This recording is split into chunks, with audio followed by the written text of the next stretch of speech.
work with the people in your industry, you work with the people who view your industry, and you got to work with people who want to bring you into their industries and stuff. It's like it's a lot of different energies you got to work with, or you're allowed to work with, right? And so with being allowed to work with a lot of different people, it, like you said, you have to sometimes just be like refocused or reminded. You have to remind yourself, you know, how you're even capable of making that possible, which is self. So, you know, with all of those people who you've worked with, have you found like a common thing that has been the skill or the thing that you've like been a resource or an asset to all of the people you've worked with? Like whether it's been like someone you've maybe done a performance and someone in the crowd, or an organization that reached out to you and had you do some work, or, you know, anytime I've had you feature at an event, like have you recognized in the rapport that you've developed with people, there's something consistent that you offer, or is like a unique, in the business world we call it a unique selling proposition, a unique selling point, right? But, you know, to keep it organic and, you know what I mean, it's like, is there something that is consistent that you see that is presented or valued in your exchanges with people? If I had to put it in one word, it would just be healing. Like, like that's like the main energy, because it's like being multi-dimensional and just doing just a whole bunch of other things, and people only see you as that one thing that they see you as. So then when they see you in another space and you're doing something totally different, they're like, wait, but I thought you was this. Like, so I have a lot of that, like, breaking the mind that's trying to conceptualize or understand my energy, and it's like, you can't understand it, you have to understand it. Like, it's something that you just feel and something that you see or you embody, because this is just who you are. You're only going to see me from the reflection of what you are understanding about yourself. So, like, I don't know, being in one space and being like a poet, and then being like, all right, I'm helping people, I'm like speaking for the voiceless in this area. But then like being an artist and then being like, okay, I'm helping people transmute the energy that best serves them in this way. And then just being like a spiritual healer and doing like sound healing, it's just like, all right, I'm helping people let go of what they may be suppressing. It's like, it's each attribute, they all just based off of just healing. Because it's like, I'm like, somebody just asked me recently, they're like, do you do anything related to mental health? And I'm like, everything I do is everything I do is based off of mental health. If I'm rapping, if I'm singing, you're going to hear affirmations. Like, if I'm in any stage, period, you're going to get these affirmations. Like, it's just the embodiment of it. So it's like each attribute is like, how can I just help people heal in another way? And it's just a different creative asset, you know. Yeah, I had to think about that today when I was doing an activity. I had to think of one common thing, and that was where, you know, we started our conversation today. I was like, one thing that is common in everything that I produce is the empathy. Like, that's my trademark, I guess, for lack of a better word. And so the reason why I asked that was because, you know, what I've been working on recently is unlocking the challenges that people experience, like just the challenges that people experience in my surroundings immediately, right? Because you know, it just seems to be a common and consistent issue or problem that arises. And then today, when I was reading and doing my own self-work and experiments, I realized the thing that I have the ability to provide the most value in doing or have done consistently is not the desire of those who are immediately near me. So let me say that more simply. Like, the people around me don't desire the thing that I'm best at. So like, what I'm great at is helping people, you know, create their brand and like market it. And yeah, like it on the front end, it sounds like, well, everybody wants that. And it's like, yeah, but when, you know, when you have to commit that level of yourself, like what we've been describing in our journeys, where you made that commitment to be fully about your work and the same way as myself, that's a commitment that someone who sees their self-worth as the key to their own salvation. It can't be the job, it can't be the identity factors and politics of what other stuff's going on with this media trend and et cetera. It's like something that you're willing to carry out for a long time. So like, even now when I provide any service, like part of I have like an application process now, just like the jobs people go to, because I'm like, I had to treat myself. I feel like the opportunity I have is more valuable than what they're going to provide you, right? It's like, yeah, they're going to give you a check every week, but I'm going to show you your purpose. The difference is you care. Yeah, I'm saying, I'm You said going to show you, empathy. I'm going to show you your life's purpose. What are you willing to invest in learning your life's purpose? The thing that you're willing to want to do your whole life, and you're not going to want to question it or take a break from it or skip the work that comes along with it. Like, you're going to want to do this. Don't you want to know what that thing is? It's like, so that's the way I position it in the applications now. It's like, for you to even, I have to ask people, like, whatever you're going to ask me for help with today, is it something that you're going to want to do for the next 40 years? If it's not something you want to do, then I don't really think I can help you, because that's the person I help, is the person who wants to figure out what they're doing with the rest of their life. That's that I can't really help with. How am I going to get my first this, or my money, or quit my job? It's like, you might have to get a job to make this work. I don't know. I can't tell you might not get another job. Like, there's certain things I'm not going to mislead people with. So with all that being said, I know this is a piece of work that you've created that provides healing, right? This is like a new venture that you've gone into. Like you said, when I met you, you were just beginning your speaking, engaging efforts, and then you graduated into the paintings, and then you worked your way into doing healing affirmations and like spiritual workshops and sessions. And now you've created something extending yourself. Like, now you don't even got to be there. You can take this and get healed. Sheen don't have to come no more. Right? Sorry, let me stop. But yeah, I want you to, you know what I mean? I'm piping it up. Yo, that's facts though. I didn't even think about it like that. No, it's just like, it's this healing journey in its own little way. It's like, basically, like I said, the title is Unleashing Your Creative Essence. You got the goddamn, get into it. It's a physical manifestation. It's Unleashing Your Creative Essence, a journey to embrace the multidimensional self. And, I just want it to be a way where people can get the tools, the attributes, the things that is within them that they probably haven't cultivated for themselves, and essentially finding a way to just bring that in on a more simple level. Like how we were talking about earlier, like, just like, things can be as simple as you make it. And then that's when it gradually can become easy. It may not be easy in the beginning. Yeah, but you put the effort into it, and then it can be simple. But when you start getting all complex, and you making it more difficult for yourself, and it makes it a little harder. So I'm like, all right, how can I make it a little more simplistic, where you can just, when you're looking at me and thinking I'm on a pedestal, and you're like, God, you do all these things. I couldn't do that. I'm like, no, yes, you can. Because I didn't think I could do all these things. Right off the bat. I started this journey being like, I'm a pastry chef, and I'm a culinarian. Yeah, right. I remember that too. Yeah. I'm like, I'm a culinarian. I'm a pastry chef. That's it. I just bake cakes. That's all I thought I could do with my entire life. And I worked this little job, and I help people with health and wellness, and that was it. But then it came into, asking myself, what is it that I want to do, and finding this creative energy and being like, oh, you could do this, you could do that, you could do that. So it's like, if I could be in that space, then I know there's a lot more people that have a multi-dimensional asset of themselves, but they haven't acknowledged it. So I'm like, all right, same way you said about with the self-worth and like seeing people's purpose and being a visionary, it's like, all right, what do you want your life purpose to be? Like, what's your legacy? Like, not even just what's your mission statement, what's your legacy? So this is like a part of the legacy I want to leave behind, especially because the way I value my life now, it's on a whole different way than I did before, So, yeah, kind of like a little snack wrap. And so when I was like mentioning the 40 years of just service that can be committed to be, the work that one is willing to do, is like, the willingness is the part that I wanted to highlight, not the 40 years. It's like you said, something that feels like you want to do it. Yeah. And I mean, when I was reading my book today, it was like, what is something that you were willing to do for this whole month if you could work on it freely? And I was like, yeah, I would want to help other people figure out how to build their personal brand businesses and find their purpose in the work that they enjoy doing. Like that, I would do that.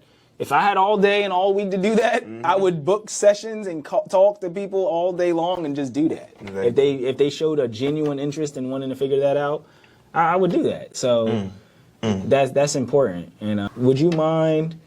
I want to ask a question. It might require you to read if you need to, but there's like there were some points in the book that I wanted to ask about. Like, so the back of the book, it has like that traditional like about the author section. And then like the quality of the book is really, really nice. But that's something that I've always recognized in like the things that you work towards doing. But one thing that's refreshing about it is you don't stop yourself from getting something done if it doesn't come exactly but a creative output, something that you can just refine and like learn from about yourself. So what was the process of physically making the book that was the most challenging? I think it was really just accepting it as it is. Like, just being like, if you get it, you get it. You don't, you don't. I get it. Like, you know, like, this is the best way that I could put it. And then receiving the tools, because I've always been told to use the tool, don't be the tool.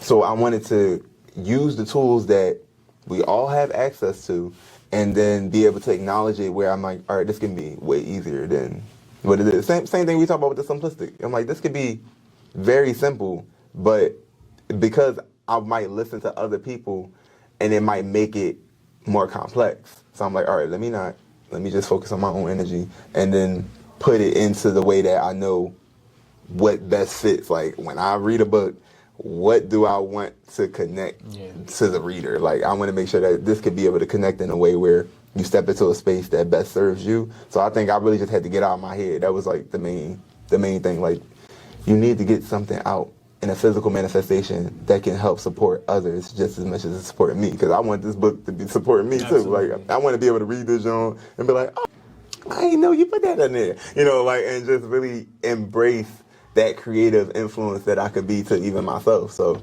yeah, that definitely was the most difficult part, was just don't psych myself out.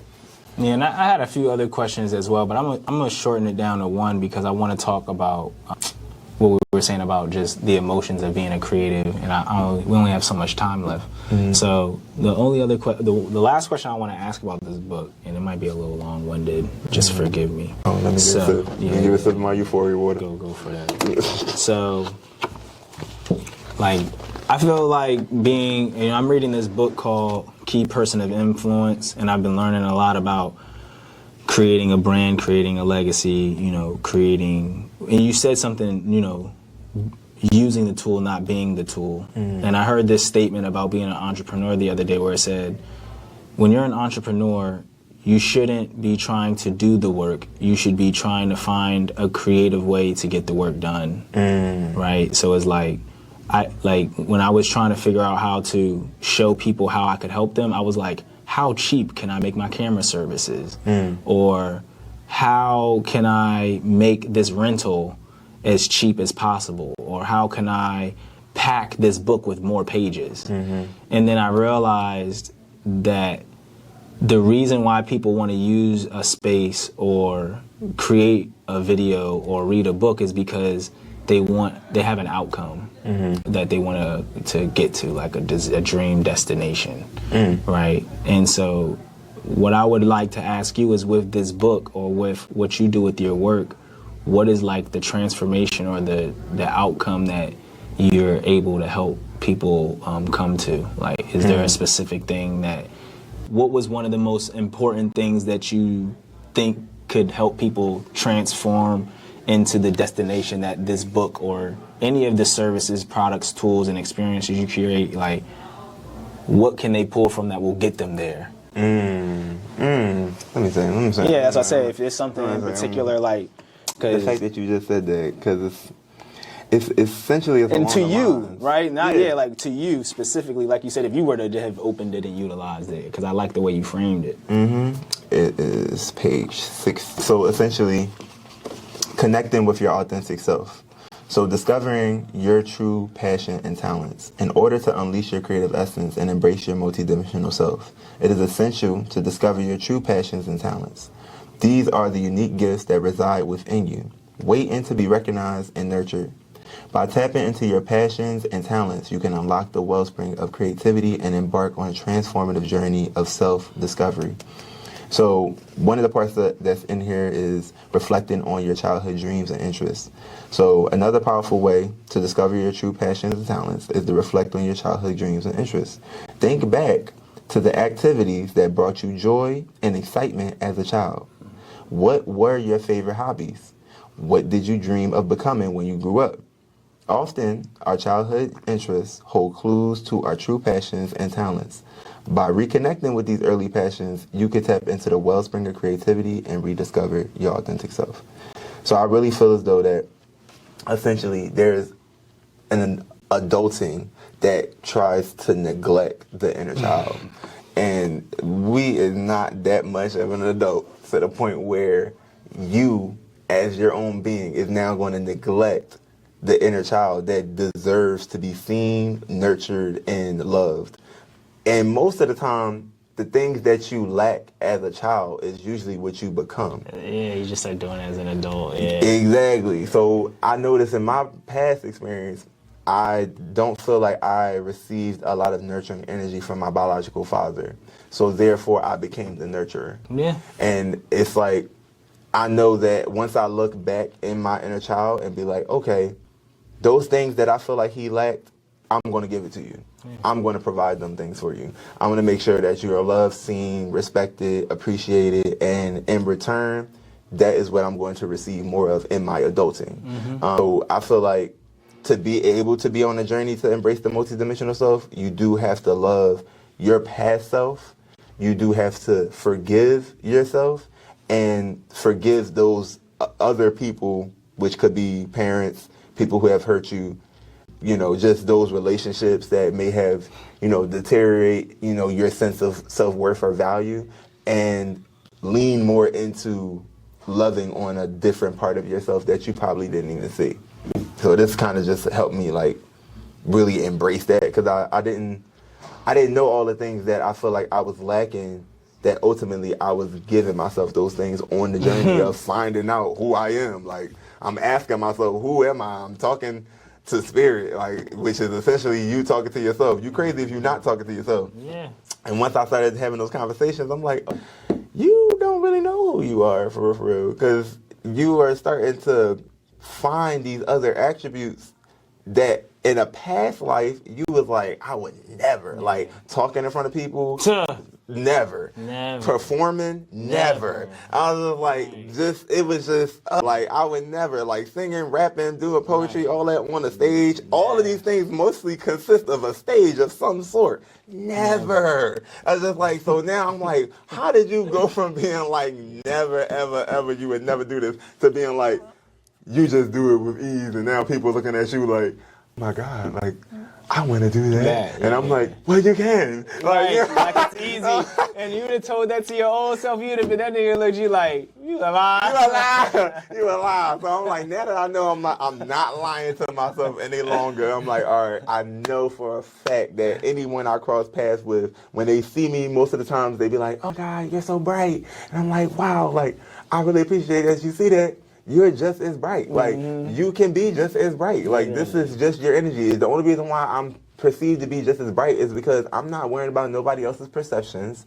I'm not worrying about nobody's projection of me, because it's not my business. And I'm not giving energy to where it doesn't belong. The only person I'm giving energy to is myself and my own journey to embrace who I truly want to embody for this legacy. I want this legacy to be felt throughout every moment. And that's another reason why I'm really appreciative of this current moment, because like this helps me not only document like where I am, but also I know when I transition, there's people who's going to need to really relive and really be able to receive what it is that I'm saying in this moment. This moment, right? Yeah, in this moment. Even if you didn't meet me, or if you did meet me, or, you know, whatever the case may be, I know people are going to want to relive that essence of my life. So I'm like, all right, here we are. That part, right. Like, you know, we're here. Regardless if I'm still on this earth or not, we're here. So yeah, I just want everyone to know that they're loved and appreciated, and like this is just my like physical existence of letting people know that. Yeah, it's the offering. So yeah. Okay. Yeah, no, I love that. I'm happy.